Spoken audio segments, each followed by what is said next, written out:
the whole thing, like when the student's ready kind of thing, it showed up. And this time it all started to make sense. And now I've become just like, it's all I talk about or think about. It's not all I talk about, but No, you talk about other things. A lot of things may have the lens of human design. everything has the lens of human design now.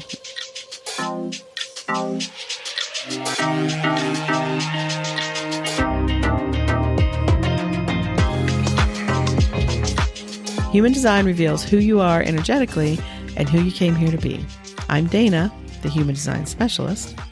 And I'm Haley, the human design newbie.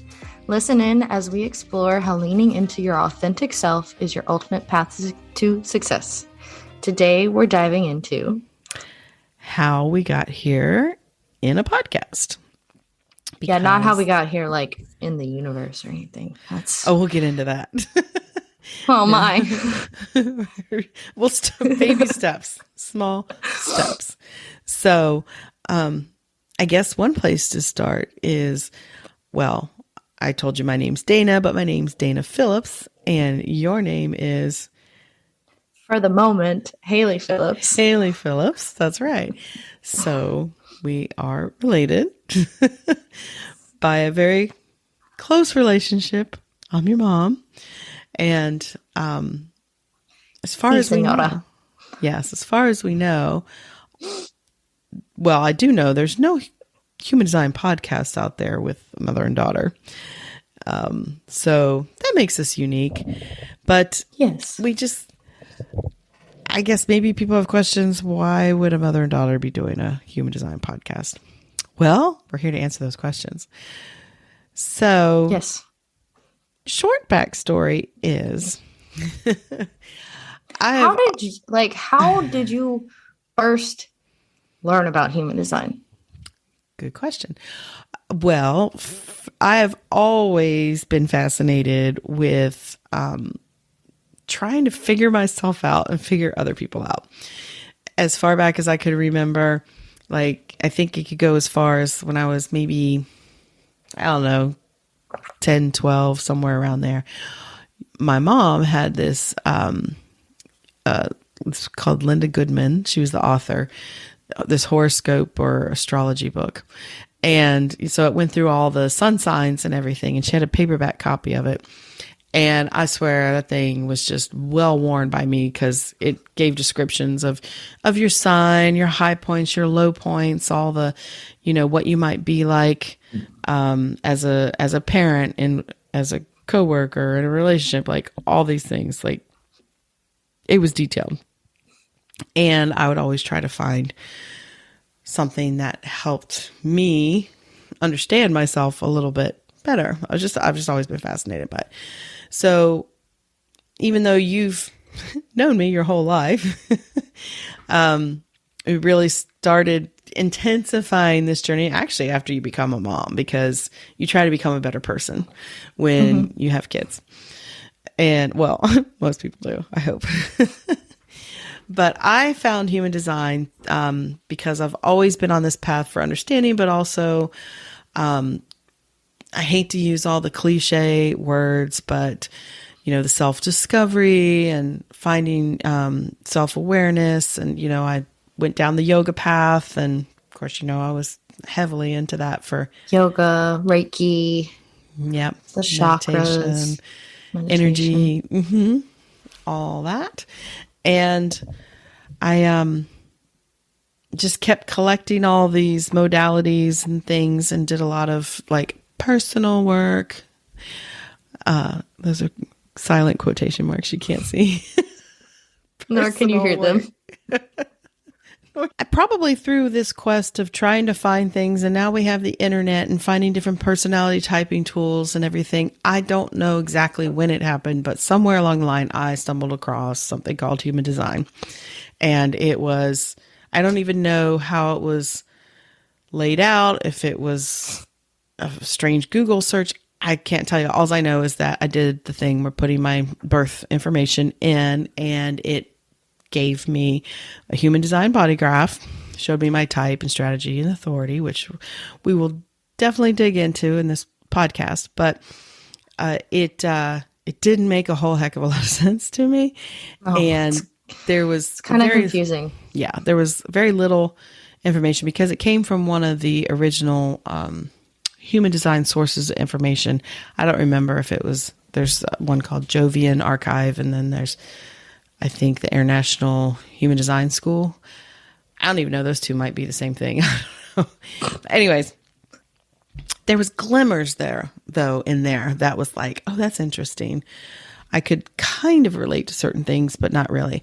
I even went so far to download, I don't know if it was that time or a little bit after that, this like 40-page report that was supposed to explain everything, and it explained nothing because, again, it was written in the language of the old English design. Might as well. So I'd put it away. I'd bring it back out because it went through every single channel, gate. It went through everything, but it didn't make any freaking sense at all. So,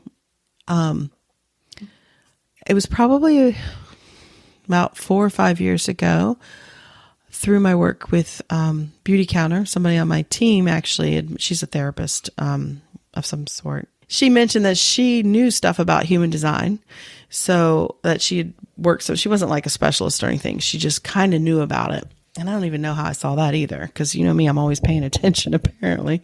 And so I asked her if she'd look at my design, and she did. And she was basically really just able to look at my type part, which I'm a generator.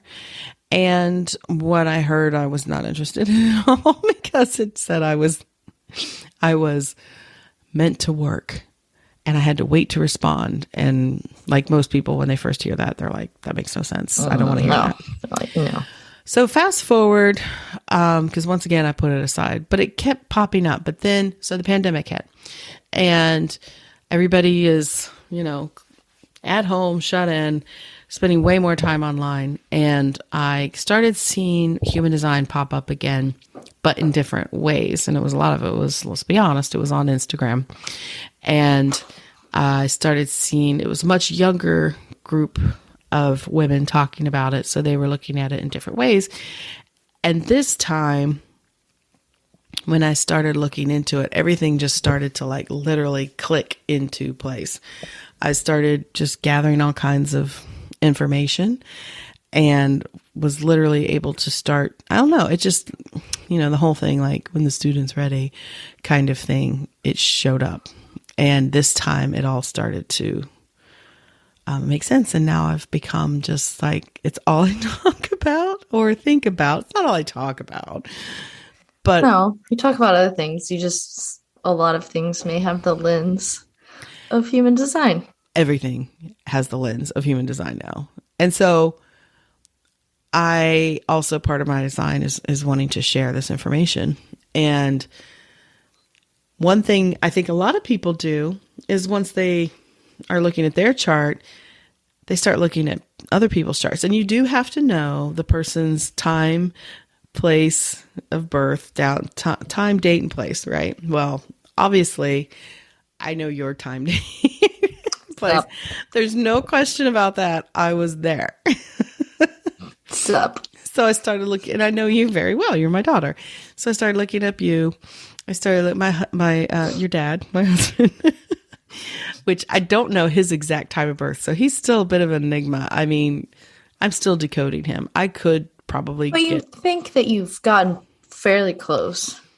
Yeah. Because it's like between like day and like morning and afternoon, only like one thing or a couple things change, right? Quite a few things change. But one of them makes more sense based on lately, yeah. I've actually had to dig into some more astrology parts of it. But anyway, so we're getting ahead.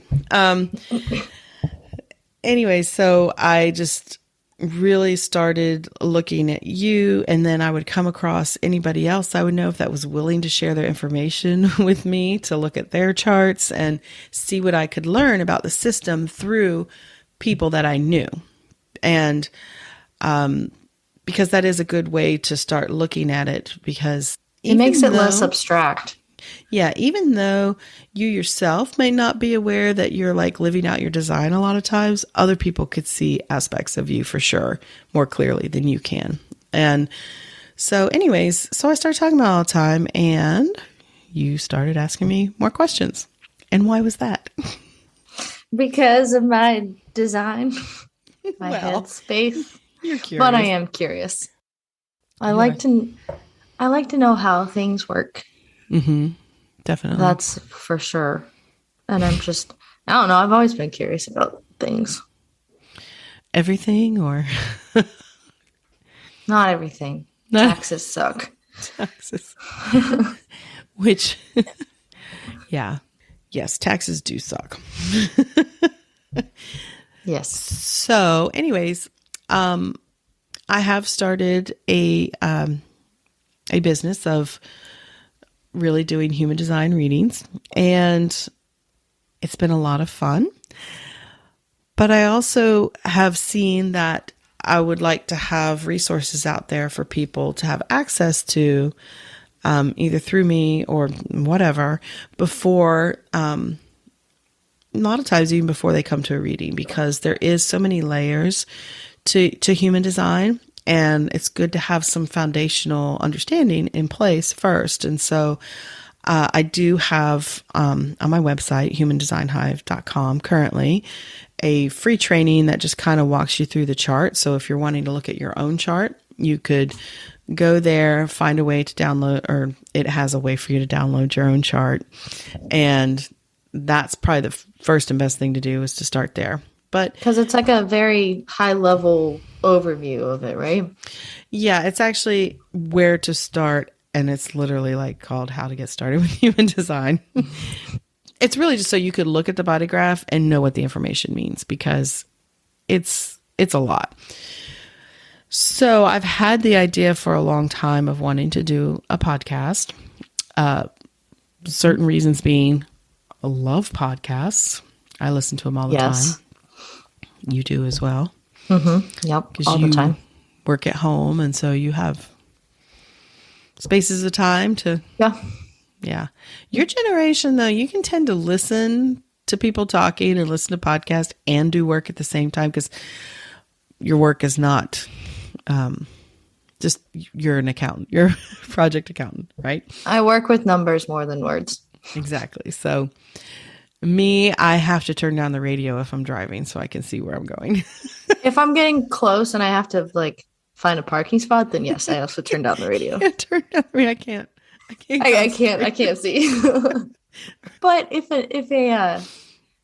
I do notice that sometimes if I'm listening to a podcast, I won't always necessarily like follow along with what's happening in it, because I listen primarily to like true crime.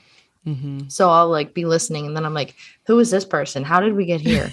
And I'm like, so the more interesting ones, I try not to listen while I'm working. Yeah, that was me reading books. I could do that reading books. I'd be reading a book and then realize, what am I reading?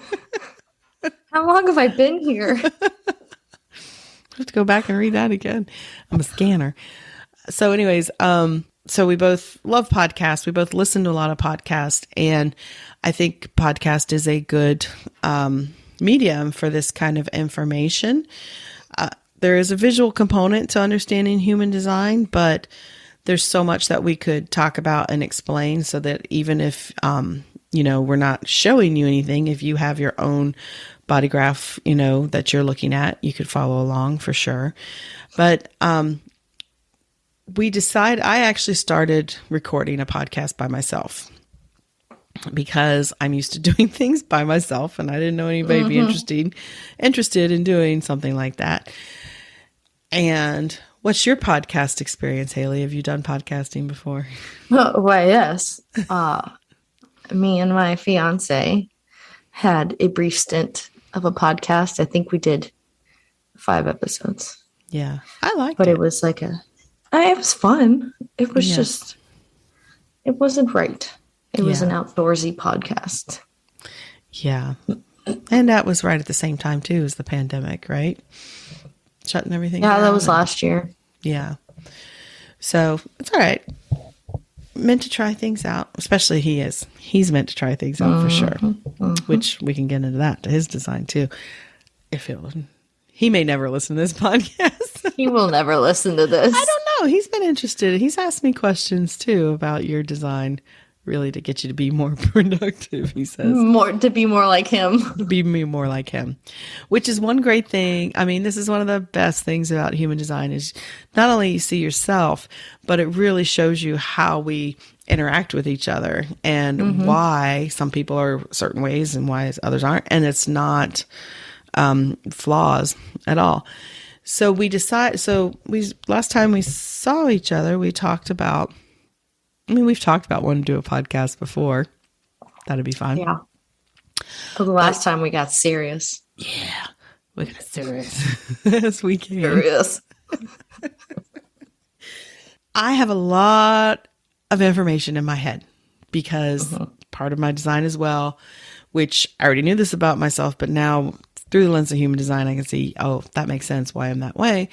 I love information and I'm constantly researching, gathering more than I need to, gathering way more than I need to. And so it's like I have all of it stuck in my head and it's hard to get it to come out. Sorry, I guess it's almost a little pet peeve of mine. When we're watching a movie, you're like, I have to look up who this actor is. And then you just like go into all of their other movies and all this and like, watch the movie. I thought you were going to say something about how I looked right now because we're on Zoom. No. Like, what am I doing? Yes, I do. And Google's bad for that because I used to just have to wonder. Now I can have access to the world of information. So yeah, I have a line one profile, which as I said, we'll explain in future episodes. But if you're a line one, you love information and you will always go down the rabbit hole of gathering more and more information. But like I said, it's like a bottleneck in my head. It can't come out a lot of times. And it's frustrating to me because I don't know where to start sometimes. But I have discovered that when people ask me questions, it's much easier to access the information. And so that's where I come in. Love to ask questions. And I'll put it like this. So I am I'm a Reiki master. I did, all the levels of training for Reiki and love Reiki, love everything about it.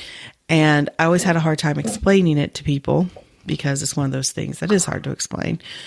But I didn't realize how much I like the technicality, the actual information. I didn't know how much I knew until I started teaching it. And I had, a couple classes of teaching people how to be Reikis and bringing them into the system.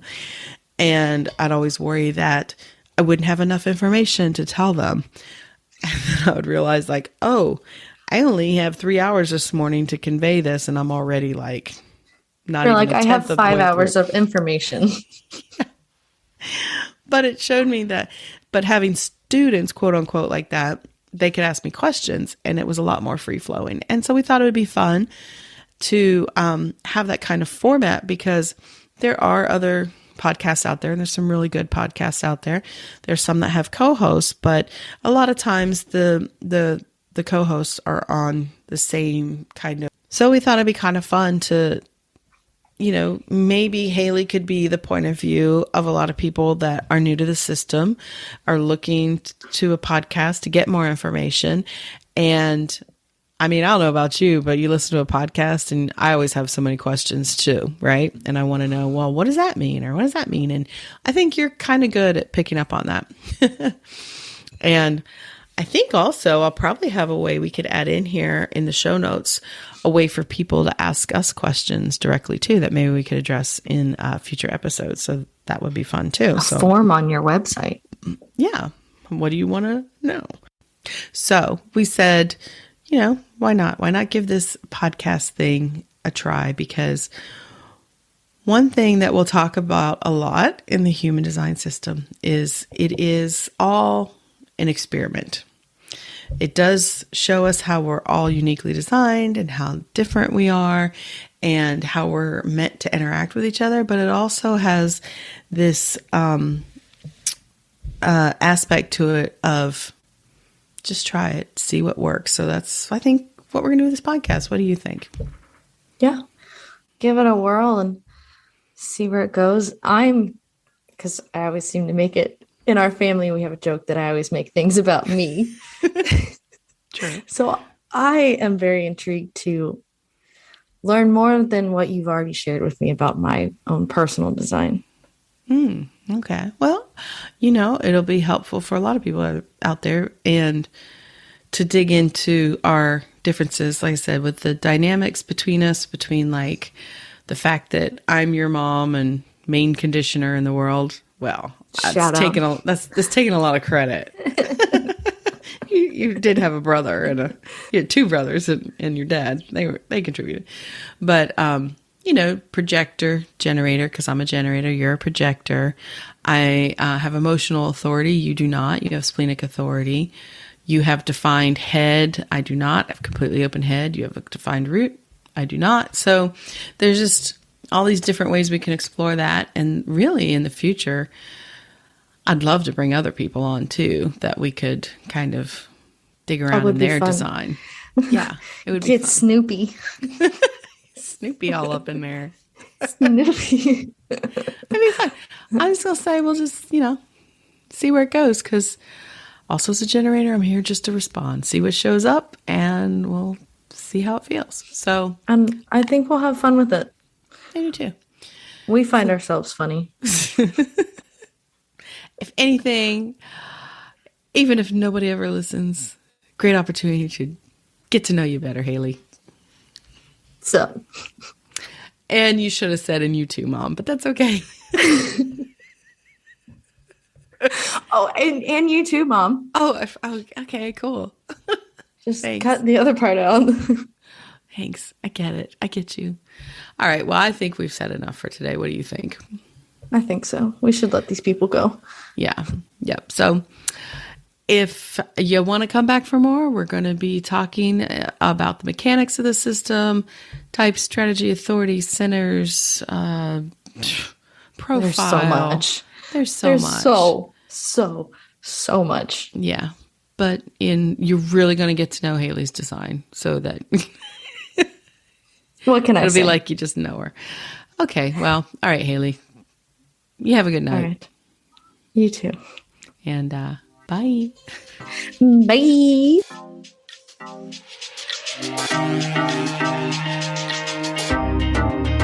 Well, you made it all the way to the end of today's episode, so you must have liked what you heard. If you did, make sure you subscribe so you never miss an episode, and perhaps leave us a good review. And if you know someone who wants to dig into all things human design with us, make sure you share this podcast with them. We'd really appreciate it. Thanks for listening. Catch you in the next episode.